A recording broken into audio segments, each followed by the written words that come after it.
चीजें हैं, विकल्प हैं जिन पर चर्चा की जा सकती है या संवाद किया जा सकता है। एसएन सिंह हमारे साथ बीजेपी के प्रवक्ता जुड़ रहे हैं, कीर्तिनिधि पांडे समाजवादी पार्टी के प्रवक्ता है, फाजिल अहमद साहब मुस्लिम स्कॉलर है और सावित्री चौधरी सोशल एक्टिविस्ट है। उनको हमने खास तौर पर बुलाया आज की चर्चा में। एसएन सिंह साहब, सबसे पहले आपसे समझेंगे, सरकार जाहिर तौर पर केंद्र में भी आपकी है और उत्तर प्रदेश में भी आपकी है, सबसे बड़ा सूबा उत्तर प्रदेश है। ऐसे में जनसंख्या नियंत्रण को लेकर के अब तक आपके स्तर पर या सरकार के स्तर पर क्या प्रयास किए गए हैं? भारतीय जनता पार्टी हमेशा है उसी का आधार होगा तो देश के संसाधनों पर एक सामाजिक संतुलन बना रहेगा, बेरोजगारी दर कम रहेगी, महंगाई कम होगी, आवास, स्वास्थ्य और चिकित्सा का लाभ सबको मिल पाएगा। निश्चित तौर पे भारतीय जनता पार्टी एक चाहती है कि एक ऐसा कानून बने जो सभी के लिए समान तरीके से लागू हो, ताकि जनसंख्या पे नियंत्रण रहे और देश के विकास में जो भी बाधाएं हैं उसको दूर किया जा सके। आप देखिए, अभी चुनाव के पहले भारतीय जनता पार्टी की तरफ से विधि आयोग के द्वारा एक ड्राफ्ट बनाया गया था और उसमें सुझाव मांगे गए थे तमाम लोगों से, जिसमें 583 सुझाव आए थे। लगभग 581 सुझाव को भी उसमें लागू किया गया, लेकिन चूंकि चुनाव का समय था, तमाम ऐसे विरोध थे, तो हम लोगों ने उसको तत्काल उस समय न लागू कर भारत को आत्मसात करके उसमें जोड़कर तरक्की का एक नया मार्ग बने, भारत के विकास का एक मार्ग बने। हम सब लोग साथ होकर उस कार्य को करें। भारत सबका है, हमारा भी है, आपका भी है। इसमें हिंदू मुस्लिम कहाँ से हो गया? अगर जनसंख्या पे आपस में खड़ा मत भाई, रुकिए, एक करके बात को रखिए। सबका ऑडियो डाउन करिए। सावित्री चौधरी जी, सावित्री चौधरी सोशल एक्टिविस्ट हैं आप। सवाल ये है कि समाज में जो लोग रह रहे हैं, सरकार की कोशिशें हैं कि लोगों को जागरूक की जाए, उनसे संवाद किया जाए। आपको क्या लगता है, कैसे ये संवाद होना चाहिए, कैसे जागरूकता आएगी और कैसे हम जनसंख्या पर नियंत्रण कर सकते हैं?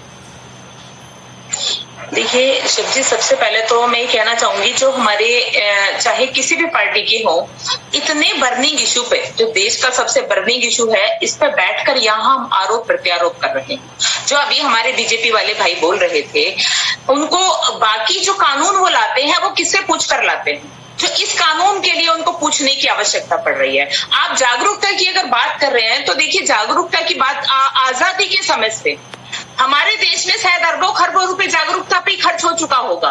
अगर जागरूकता की बात करें तो देखिए, क्या कहावत है ना कि हम सोतों को जगा सकते हैं, लेकिन सोने का जो नाटक कर रहा है उसको कोई नहीं जगा सकता। और हमारे देश के लोगों को केवल कानून की भाषा ही समझ में आती है।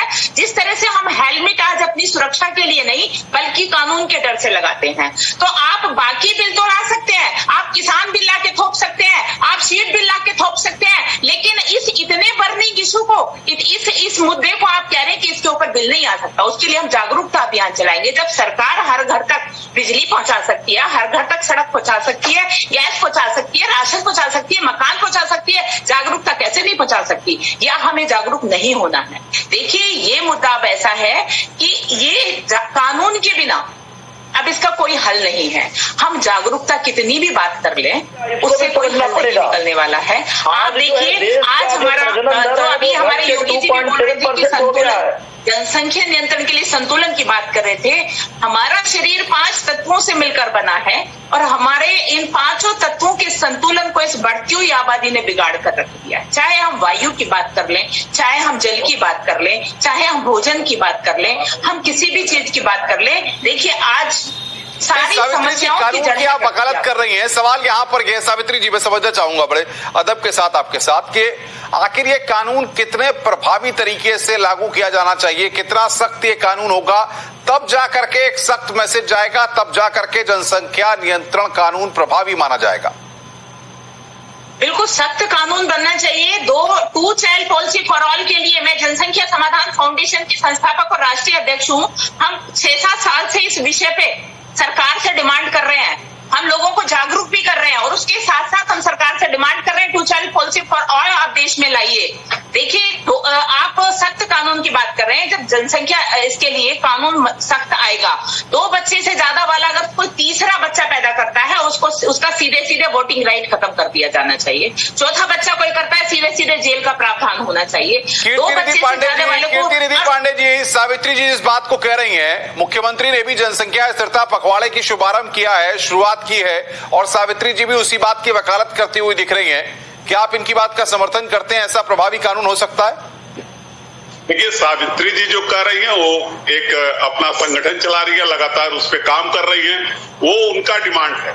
मैं कह रहा हूं कि एक ड्राफ्ट, एक बिल आए, उस पर बहस हो, जहां कमियां हो सरकार सहर्ष उसको दूर करे और उसके बाद एक कानून। वो पॉइंट गिना रही हैं, आप समर्थन करते हैं सावित्री जी की बात का? बताइए ना पांडे जी, वो तो पॉइंट गिना रही हैं, सावित्री जी तो पॉइंट गिना रही हैं। ये सावित्री जी के गिराने से पॉइंट नहीं हुई।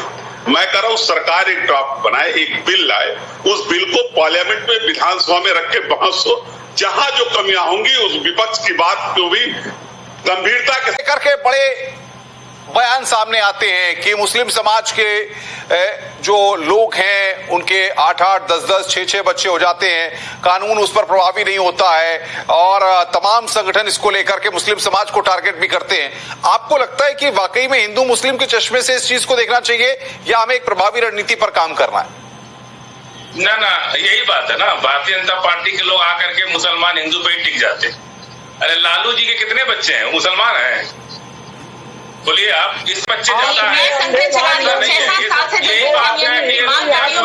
मुस्लिम वर्ग जुड़ा है, मुस्लिम महिलाएं जुड़ी है, मेरे राष्ट्रीय प्रवक्ता मुस्लिम है, वो जनसंख्या नियंत्रण की खुद मांग करते हैं कि वाकई देश की सबसे बड़ी समस्या है ये पॉपुलेशन, और कानून बनना चाहिए। मुस्लिमों को केवल बदनाम किया जा रहा है, वो कोई विरोध नहीं करता है, कोई 2-4 लोग अगर करते हैं वो चंद लोग होते हैं, वो केवल तुष्टीकरण की नीति करते हैं, लेकिन ये सभी लोग एक जैसे नहीं है। आप यहाँ घोषणा कर दीजिए, आप यहाँ घोषित कर दीजिए, सभी लोग विरोध नहीं करते। पार्टी की अगर आपको जानकारी है तो कर दीजिए। आप तो 20 साल से संस्था चला रही हैं, आप तो देखी होंगी। अरे बिल्कुल कोई विरोध नहीं कर रहा है, कोई विरोध नहीं कर रहा। मेरी संस्था में जुड़े मुस्लिम वर्ग वो खुद डिमांड करते हैं। देखिए, मैंने कल ही जंतर मंतर पे एक बहुत बड़ा महाआंदोलन किया था, जिसमें 16 संगठन एक ही मंच पे आके और उन्होंने जनसंख्या नियंत्रण कानून की मांग की। सावित्री जी सुन लीजिए, सवाल सुन लीजिए, डाउन करिए सबका। सावित्री जी, दुख होता है आपको इन हालातों को देख के, इन परिस्थितियों को देख के कि किस तरीके से जनसंख्या को लेकर के आप 20 साल से काम कर रही हैं और आप कोई रिजल्ट नहीं दे पा। हम महिलाओं से बात करते हैं, वो महिलाएं भी, गांव की महिलाएं भी दुखी होती हैं। वो ये बोलती हैं कि हमारे ऊपर ये समाज ने थोपा हुआ है। मेरे आज 6 बच्चे हैं, मेरे 4 बच्चे हैं, तो मेरे जब 4 लड़कियां हो गई, मेरी सास ने कहा नहीं अभी तुझे बेटा नहीं हुआ है। काश सरकार ने हमें रिप्रोडक्टिव राइट दिया होता तो हम अपनी सास को समझा सकते थे कि माता जी बहुत महत्वपूर्ण बात करेंगे आप सावित्री जी। फाजिल अहमद साहब, सरकार ने कानून बनाया हुआ है। कीर्ति पांडे, एसएन सिंह, आपका बहुत शुक्रिया हमारे साथ जुड़ने के लिए। सवाल यहाँ पर बेटा बेटी का नहीं है, क्योंकि बेटा बेटी सब एक समान है। सवाल यहाँ पर हमें अपनी सोच बदलने का है, और सोच बदलेंगे तो देश की तकदीर और देश की तस्वीर भी बदली नजर आएगी, क्योंकि जनसंख्या पर नियंत्रण बेहद जरूरी है। हमारी खास पेशकश फिलहाल इतना ही। नमस्कार।